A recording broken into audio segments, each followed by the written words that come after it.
Hello, Namaskar, Vanakkam. My name is Sudhir Sahasranaman, and you're watching your own channel, CBSE with Sudhir. Let's look at chapter number 11 for class 7 science, the Curiosity NCERT textbook. This one is on light.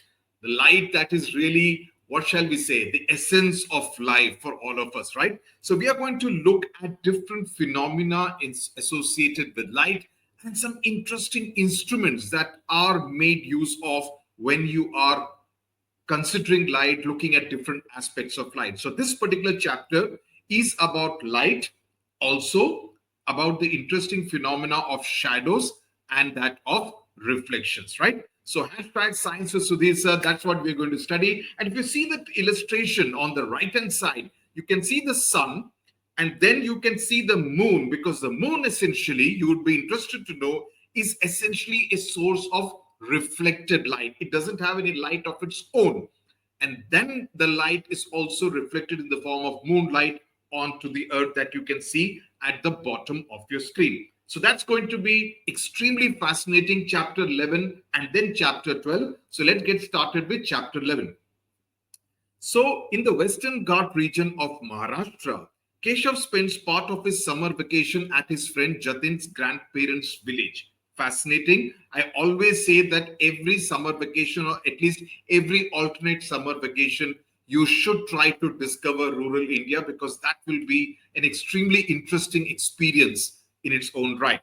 Now, having lived in a big city, he finds the forest, fresh air, sounds of gushing streams. Gushing means that sound of the water falling and the chirping birds a novel experience. However, for Keshav, the most fascinating sight that he finds is the dance of hundreds of fireflies at night, flashing their light in a wonderful performance. You would remember that in a previous chapter, we had done about fireflies, and I also recall showing you, okay, this is the question bank thing, right? So if you are looking at buying a question bank, and I think now it's time for you to invest in a question bank, because you would need to know the question and answers, the mind maps, the notes, etc. that you seek. So this is a question bank that we are recommending. You can buy it on Amazon. The link is in the description box, or you can go to oswaldbooks.com website, where you can use my author discount coupon code Sudhir10 for additional discount as well. You can see the 6 different ones. For example, this one is of social science. This one is for Hindi, etc., etc. Except Sanskrit, I've got the others, English, science, and maths as well. So let's move on. So this is an illustration that I had showed you about fireflies. What exactly are fireflies, right? So we had studied in the previous chapter about changes around us. We had said that the insects are called fireflies, and their light is produced by a chemical change. This type of light production without heat in living organisms is called bioluminescence, right? So that's what we see. If you go late in the evening into a more isolated kind of area where there are a large number of, plants, etc., you would find this kind of fireflies operating as well. So he's very fascinated by these lights coming, right? And Keshav also learns from Jatin's grandparents that these are seasonal insects. They use light to communicate with each other, but due to pollution, the number of fireflies is also decreasing. Now, at the end of the vacation, they go back to the city, and Keshav watches the moonlit landscape. When you go up and down the Ghat section, you can see the city or the town below, and you can see only the lights actually, right? And he sees the vehicles, flashlights, the headlights, etc. operating. Then he sees the moon. So he's very fascinated by different forms of light which are being beamed across different parts of the earth. So that's what we are going to study in this particular chapter. You can see the fireflies. Here you can see the bus traveling, right? And this is the headlight, right? This is the headlight of the car. This is the headlight of another vehicle, right? So let's understand about the different sources of light. Let me show you another interesting illustration. Now, when we talk about the sources of light, right, we will be talking about the luminous and the non-luminous objects also. But before that, I want you to understand what are the different sources of light. The first and the most important source of light is, of course, Surya Devata, right? We get our energy from the sun god, from the sun. So that is point number one. We also see during the rainy season, there is lightning across the sky. That's also another form of light. Then you have the fire, right? The fire burning, that's another source of light. And then in the cities, we use different kinds of bulbs and lamps, and that is another source of light. So some of them are natural sources, some of them are non-natural or artificial sources, right? Which are produced because we produce electricity or make batteries, as a result of which on the right-hand side, much of this illumination in the towns and cities is seen. Is this clear? So the sun gives out its own light, is the main source of natural light on the earth. Then there are the stars, the lightning, the natural fire, and certain animals, the fireflies, etc., that emit their own light. Now, earlier you used to kind of, scratch the stones and produce a fire, right? But with the invention of electricity, etc., now you have, earlier you used to have the kerosene lamps, etc. In fact, when I was a child, whenever we used to have a power cut, I have studied with a lantern like this. Okay, we used to have two lanterns, one for me and one for my sister who is 2 years younger. So we used to have these lanterns because for about half an hour or 1 hour every evening, there used to be a power cut. So we used to study, because candles are not, they don't kind of illuminate very well, especially if you have to read from a book at that time. And if tomorrow we had an exam, we could not afford to waste any time, right? So objects that emit their own light, right, like the sun, they are called as luminous objects.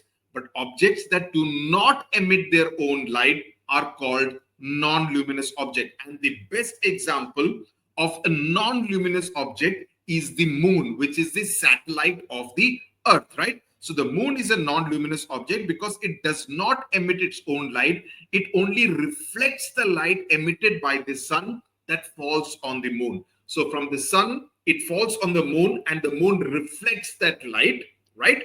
So that is why it is known as a non-luminous object. Interesting. I am sure you will not forget this one.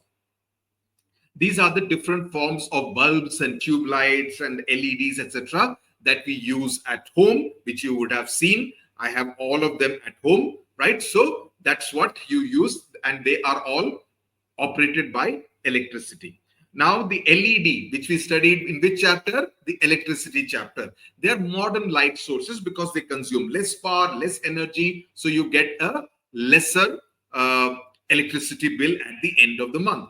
And they also last longer, right? Not necessarily, because I find the LED tube lights, actually, they go off in a year sometimes. If there is a major voltage fluctuation, करके they निकल जाते हैं. तो ये कहने की बात है that they last longer.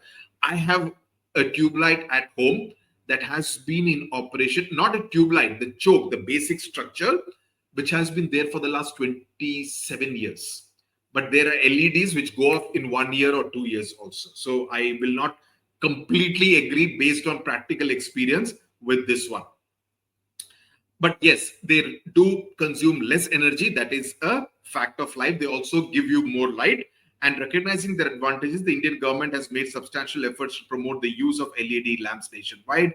At the end of life, LED lamps must be appropriately disposed or recycled and not thrown into the garbage. So responsible,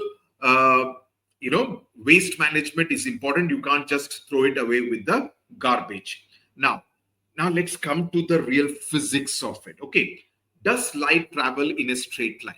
Yes, light does travel in a straight line, but let's do an experiment to understand that. So what we do is to take 3 matchboxes and make a hole, okay, in the inner tray of each matchbox. Matchbox to dekha hai na, right? At the same position, right at the same position. You need to measure very, very precisely. And arrange these 3 matchboxes, as you can see out here. Arrange these 3 matchbox number 1, matchbox number 2, matchbox number 3. This is 3, 2, 1. You arrange it in same level so that the holes that you are seeing the 4 holes. So that, and then you, with this torch that you are having in your hand out here, you put the light and see whether the light is able to travel through the 3 or 4 different holes and come right till the last one, which is the screen. So whether it is able to travel through the 3 holes, right, which are at the same level, and then able to reach the screen also, which will mean that light does travel in a straight line. Okay, so that is one way. The other way of testing this is by putting a candle on a table, and then you have a straight tube kind of a thing. Okay, a gola ka ek tube le lo, jisme for example when you get calendars in the beginning of the year, then you get it in a round kind of thing. Remove the calendar and see through that pipe, or you get any pipe for that matter. You see that pipe, if you are able to see the candle there, which means that light is traveling in a straight line through that pipe and coming and forming an image in your eye, right? So that's the way. But if that pipe is bent, like in the second figure that you can see in the hand of this girl, then you will never, because you'll be only seeing darkness out here, because this particular pipe is bent at that place. So which means that light always travels in a straight line. Now, you're being given a warning, that a caution, that use a laser only under the supervision of teachers. Avoid using high power lasers for this activity. A low power laser pointer is enough. So pass a laser thing. So when you pass a laser light, you will find that it goes in a straight line out here. Okay, it doesn't go, it will not be like this. It will be in a straight line. However, light does bend around corners, but that is something which we will study in later classes, class 9, I think, most likely. Okay, now how does light pass through transparent, translucent, and opaque materials? We know about these three materials, right? We know about materials around us. We have studied it in class 6 itself. So we know about this. So let us place different kinds of objects. So if you look at these kind of objects, some of them, like this one, is opaque, right? Light will not pass. But paper, depending on the thickness of the paper, it can be either transparent or translucent, right? Glass will be transparent. Tracing paper will be largely transparent. Thick cloth will be opaque. It will not allow light to pass, etc. Wood, again, will not allow light to pass around it, right? So you need to make this thing about where it is. Now, passing light through various material. Now, if you put a football, okay, apna football leke aao, and you put it at such a place in front of a screen. Okay, make the entire room dark. Now, these are all experiments, activities which you can actually do at home, right? And if you do it at home, you will get a practical sense of what we are actually talking about in the textbook, right? So you put a football, ask somebody to hold the football like this, and then make the entire room dark, draw the curtains, everything. You just completely darken it. And then on the screen, you put the torch from this side, and you see that the shadow will be formed on the right-hand side. The shadow will always be black. The shadow will not be in yellow or red or blue color, right? The shadow will be dark, right? And depending on the movement of the ball, the shadow will either increase in size or decrease in size, right?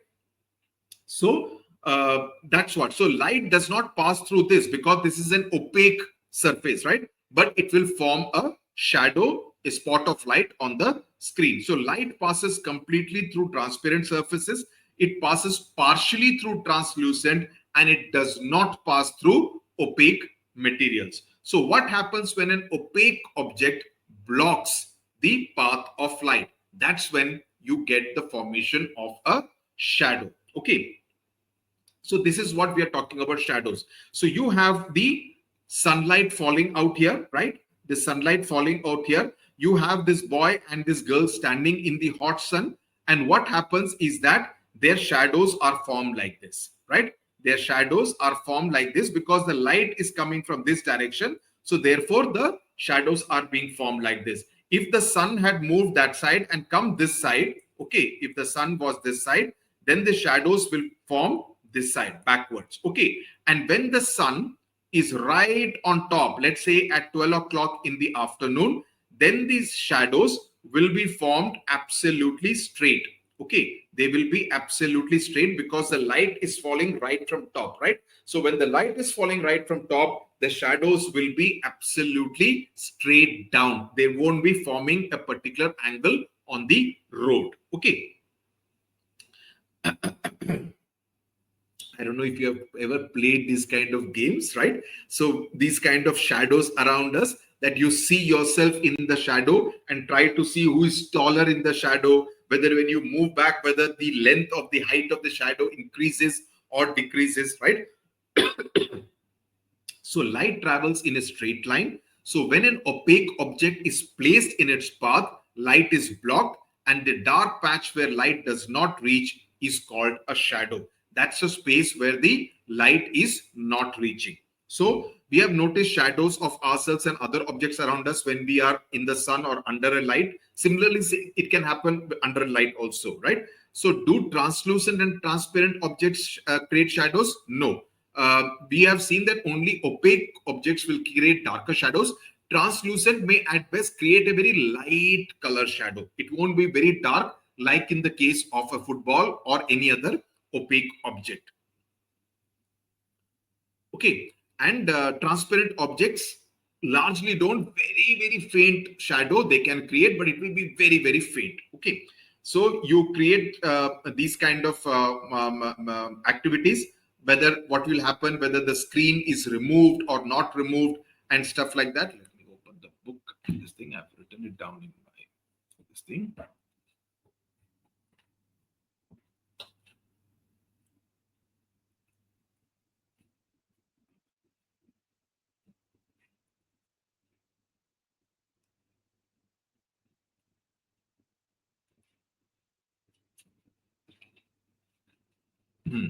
Okay.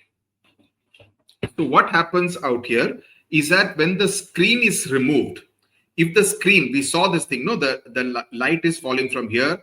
This is the torch, and this is the football, and this is the screen on which the shadow is being formed, right? So what happens if you remove the screen? If the screen is removed, the shadow will not be visible. No shadow, okay, no shadow, because there is no surface on which the light will fall, right? The shadow of the football will fall, right? For it to fall on. The object is removed. If the object is removed, there is no shadow formed, right? There will be no shadow formed, because if the light, then the light will fall straight on this and there will be no shadow which will be formed. The torch is switched off. Again, no shadow. Okay, again, no shadow, because there is no light source being provided. The object is moved closer to the screen, keeping the torch and the screen fixed. So the screen is fixed, this torch light is fixed, the object, whichever it is, the football, for example, is moved closer to the screen. Then what happens is that the shadow becomes smaller and it becomes a little blurred, because now it is the distance between the light source and the object is a little more, right? So therefore, the size of the shadow becomes smaller, but it becomes sharper. If the object is moved closer to the torch, let's say if it is moved closer to the torch, the object, the shadow becomes large, but it will be slightly less sharp. Okay, it will become bigger, but it will be less sharp. Okay, then the object is tilted, keeping the torch and the screen fixed. The shape of the shadow will change. The shape of the shadow, depending on the angle in which the object is being changed, the shape of the shadow will change. Then the color of the object is changed. That will not make any difference, because the shadow is always black or dark gray in color always. Okay. This I'm assuming that it is with a yellow light bulb or a white light, right? Kind of thing. Okay. But even with a red light, it won't make too much of difference to the color of the shadow. Now, shadows are formed when an object blocks light from falling on a screen. We need a source of light, an opaque object, and a screen on which the light and the shadow will form, right? It can be a wall, it can be a screen, it can be a curtain, etc., right? A light color curtain, right?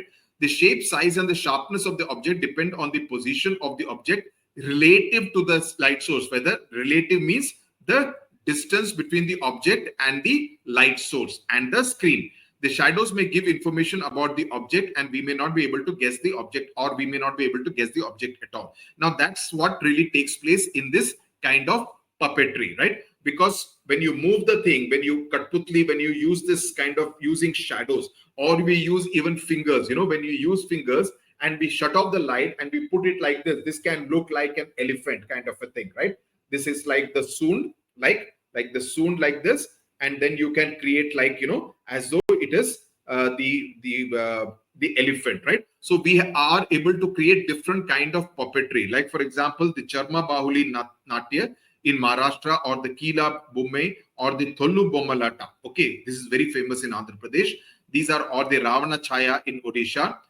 These are all very famous because they essentially use shadow puppetry. These are all shadows being formed. So they have created this kind of an object, and then you can see from the behind, you can see a lot of light falling, and then there are these shadows which are falling on the screen, and they are made to dance. So you need to be very, very good in being able to move your fingers accurately. Then we come to the phenomena of reflection of light. Now, when the opaque object was a shiny object like a polished steel plate, I got a shadow on the screen. Ab ye kaise hua, right? It's not a source of light and it is an opaque object, but it's a shiny object, and that makes all the difference. So let's look at what really happens. Okay, so what happens is that when the sunlight is falling on this kind of a plate, okay, or a mirror, and this is an experiment which you should try to do yourself. In fact, you remember in the earlier chapter, we had seen that, with a magnifying glass, with the sun rays, you can even burn a paper. How is that happening? That was, we were talking about heat energy, right? But here, if you are able to take the light from the sun and reflect that light on a wall, you would be able to see the reflection, the light falling on the wall, because the light that is falling on the mirror or on the shiny steel plate, it will then reflect the light. So this phenomena is called the reflection of light, right? So the change in direction of light by a mirror is called reflection of light. So let me just explain to you further. Now, this is an opaque light. This is a source of light. It can be the sun or it can be any other source of light. And then it is also reflecting the light. So a polished steel plate is an opaque object, right? Light cannot pass through it. That is why you still got a shadow on the screen. But because the surface is shiny, because the back surface, there is no light falling, so therefore there is a shadow falling. But because the surface is shiny and smooth, it also behaves like a mirror. So instead of letting the light pass through it, the light cannot pass through it because it's an opaque object, right? So what it does is that it will reflect the light of the torch or of the sunlight in another direction. So whichever, it is an opaque object, so you have the formation of the shadows. At the same time, it will also reflect light like this. So this reflected light fell on the opposite wall, creating a bright spot of light. So the bright spot was not because light went through the steel plate, but because it was reflected just like the sunlight reflects off a mirror. Okay. Now, this is something which you see. You are putting the torch out here, and then you are creating a thin sleeve, like you create a plain mirror with a stand, a torch, a comb, and a sheet of white paper and a strip of black paper. Using the black paper, close all the kind of coverings, right? You cover the most part of the comb, right? And except for one. So you see in the comb, there will be one slit, and you see that the light is passing straight through it, right? You adjust in such a way, so you will be able to see that there's only a thin beam of light in a straight line, which is passing. So the path of the light beam is changed after falling on the mirror. So if you see that, you can make it go through like this, like this. So when you fall it like this, and since it's a mirror, it will also reflect the light in this direction. So it's going here, it is hitting the mirror, and then it is getting reflected like this. So the reflection of light occurs at the mirror. And that is how the phenomena takes place, where you are able to see your reflection, your own face in the mirror. Right? I don't know if you have seen those lovely videos of a child in a shopping mall. He sees himself in the mirror and he's very fascinated. And then he goes behind to see if it is somebody else, right? And then he comes back and sees like this, then goes back like this, then he comes back and sees like this, right? It's a fascination with a mirror for a child because it's the first time he's seeing someone who he thinks it's himself. And he wonders if there is someone behind that particular surface. So how are images formed in a plain mirror? You look into the mirror, right? So you see a pen. For example, you keep a pen in front of a mirror. You'll be able to see the reflection in exactly the same manner like what you're seeing out here, right? So the pen which appears behind the mirror is the image of the pen formed by the mirror. The pen itself is the object, right? Now, if you move it behind, right, the size will get smaller. But if you move it closer to the surface, the size will look bigger. Obviously, this is something which you know, obviously. So similarly, while you are standing in front of a mirror, you raise your hand, right? You raise your hand, you are able to see the exact reflection taking place.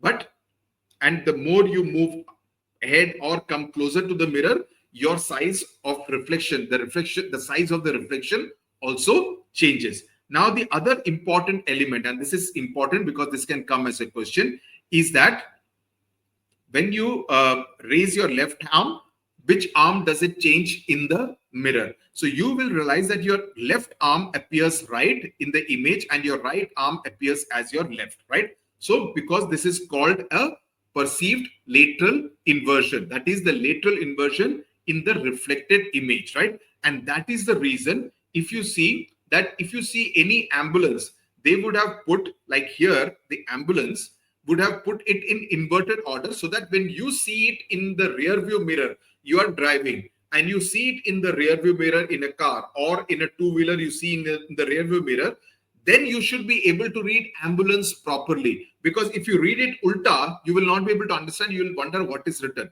So it is printed in the inverted way in the reality on the ambulance, so that when you see the reflection, you are able to read ambulance properly, right? That's the image on the right hand side. Okay, this can come as a question, so you will need to write this particular answer, that it is a case of lateral inversion where the right appears left and the left appears right. Please explain it and the reason also, so that if I see an ambulance coming behind, I can move to the side and give it way, right? That is really the purpose. Now, there is another important aspect called the Aranmula Kannadi, right? I remember writing a story about it, an article about it in the Hindustan Times, and more than 30 years ago, right? I remember doing this story in Delhi. Aranmula Kannadi, there was an exhibition out there, I think at Pragati Maidan or somewhere, right? It is from Kerala and it is a unique metal surface mirror, right? The metal surface is made so shiny that you can see your reflection in it. And that's why it's called the Aranmula Kannadi. It is from near, I think, Thrissur district of Kerala. And this is how it looks. Now, this is actually not glass. This is actually a shiny metal object which reflects and shows your image almost like that of a mirror. Then let's come to something called the pinhole camera. Now, what exactly is a pinhole camera? A pinhole camera is a device in which the light rays from an object pass through a tiny hole, almost like a pinhole, right? That's why it's called a pinhole camera, and it forms an image on the screen, right? Now, these were the earliest forms of cameras. Ask your grandfather or someone in your elder in your family whether they have ever used a pinhole camera, or if you go to a photo studio, they would be able to maybe show you one such camera, right? So this is the entire concept. So what exactly, I'll show it to you here because it will be easier for you to understand. So a pinhole camera is a simple camera without a lens. It does not have a lens. What it does is that it has a box that is completely dark inside, and it has a tiny hole, pinhole on one side, and a screen which is like a tracing paper, thin paper on the opposite side. So what happens is that light, we know, travels in a straight line. So when light from an object passes through the tiny hole like this, when it passes through the tiny hole, this is the hole that you are seeing out here, which I'm circling, right? It is going through the tiny hole like this. Only a small amount can enter the box. The light forms an image on the screen inside the box. This image looks upside down and smaller. Why? Because the rays of light from the top of the object travel in a straight line through the hole to the bottom of the screen. Like from here, they go like this. From here, they go like this. And that is why the image appears inverted, right? And that's the reason. So out here, if you see, so this is the image. This is the candle light. It is, the light is passing through this pinhole, but the light image is going like this, like this, like this, two straight lines. And therefore, the image that is formed on the screen is ulta. It is inverted image. So the light coming from the flame passes through the hole on the cardboard and forms an image of the candle flame on the screen. Do you notice anything surprising? The image of the candle flame is upside down, that is inverted, right? And if you do this experiment with the three kind of boxes of three different sizes, you will be able to make out the images being formed. Now, this is something which you can do only in your laboratory. So please ask your school teacher to do this experiment so that the sliding pinhole camera experiment can be shown to you, because unless you see it yourself, you will not be able to understand from just these instructions what exactly is being conveyed. So this is an experiment. This is an activity that you should most definitely undertake in school.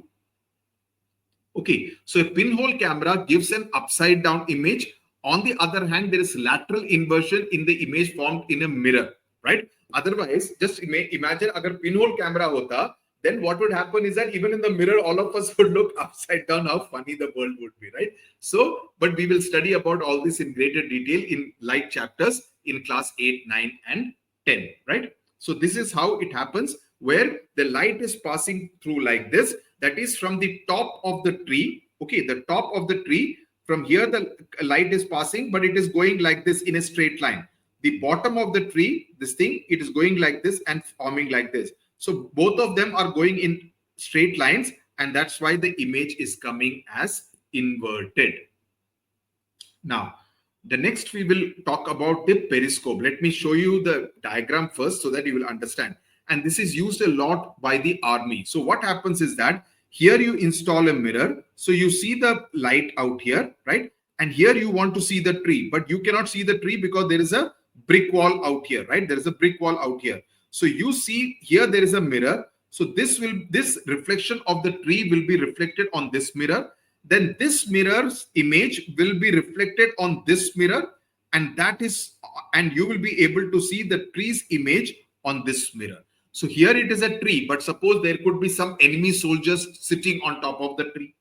Okay, so how do you know that? So you will be able to see this with the help of this mirror, then the light being reflected on this mirror, reflected, and then you are able to see it out here, right? So let's understand this further. So a periscope works by using two mirrors to bend light, okay, so that we can see over on or around obstacles, because you cannot see it directly. So a periscope is an instrument that helps us see things that are not directly in front of us.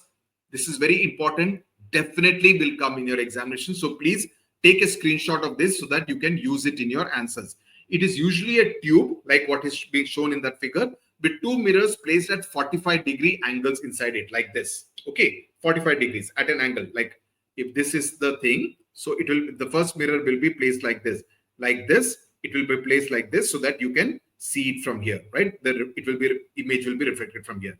Light from the object hits the top mirror, gets reflected down to the bottom, and then reflected to our eyes. Okay. Submarines and soldiers in trenches during war use periscopes to look at things while they are staying hidden. They're under in a trench, okay, and they're able to see what is happening on top, right? The other thing is the kaleidoscope, which I'm sure you would have seen when you were younger. Now, kaleidoscope exactly is what? Now, it works by using mirrors and colored pieces to make ever-changing beautiful designs through reflection. It's a toy-like tube. It's like one long tube. Okay, it is used to see beautiful patterns. You will see inside like this, and there will be different patterns. Have you ever seen this? You know, different patterns of light will happen. So what happens is that inside the person has put three mirrors, right, in a triangle-like formation, right? And then he would have also added some colorful pieces. So what you are seeing is that the mirrors reflecting the colored pieces. Okay, and then they are reflecting off each other. And that is what you see in that very colored formation. So they are forming some kind of pattern. What is happening? There are two things which are happening. Each mirror is reflecting some colored piece. Then that reflection is getting further reflected by the other two mirrors, right? So what you're seeing is many reflections taking place. So you're seeing different kind of patterns. And that is what you see through the kaleidoscope. So each time you shake the kaleidoscope, the pattern changes because the pieces are moving. So when the pieces move, the entire symmetry actually changes, right? The pattern completely changes. So that is what happens. So you will see these kind of images inside the kaleidoscope. Okay. This is also something, an activity which you should do in school so that you can understand. Okay. So with this, we come to the end of this chapter on light. It's a very primary, fundamental chapter. Class 8, 9, and 10 is when we do more complex kind of topics within reflection of light and shadows and different kind of lenses like concave lenses, convex lenses, etc. It will be very fascinating. And then to do the numericals on it in class 10 will be even more interesting. Okay, so with this, we come to the end of this particular chapter. Thank you very much for your time and support. Subscribe to the channel, share the videos with your friends so that more and more students can benefit from our videos here on CBSE with Sudhir. Thank you very much. Tata, bye-bye.